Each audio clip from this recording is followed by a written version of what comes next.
So here we have the Hyundai i20 on a 20 plate. So I'm going to start off by showing you around the outside of the car, and then we'll hop in and run through some controls on the inside. From the outside though, you can see it's a 5-door car with alloy wheels. Let's start off inside the boot and then work our way around the rest of the car from there. As we approach the back of the car, you can see we have reversing sensors.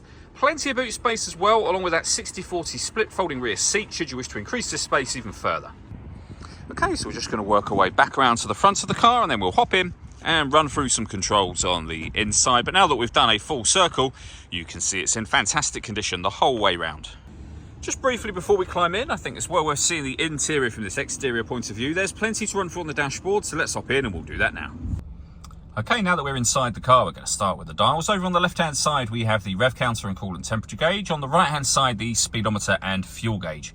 In the centre, you can see the total miles for this car. They are 48,244. Above that, we have a digital readout for the speedometer. You can change the information that's displayed there using buttons on the steering wheel for various bits of car and trip computer information, including that digital readout for the speedometer. There are other menus available up here as well, all of which are accessed with these buttons just here. We have cruise control and speed limiter over that side too. We have stereo and phone controls, and then in the centre you'll find the stereo itself, which is where, of course, you pair your phone as well. When it comes to music in this car, we've got the radio.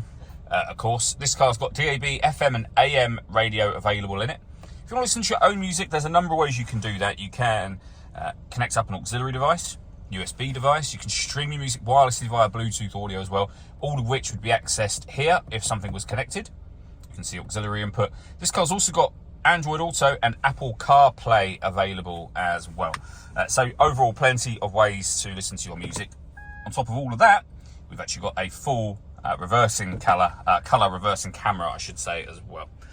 Below that, we've got our air conditioning. You can determine the direction the air is being distributed in, the fan speed and the temperature. The air conditioning's on at the moment. That's off, back on again.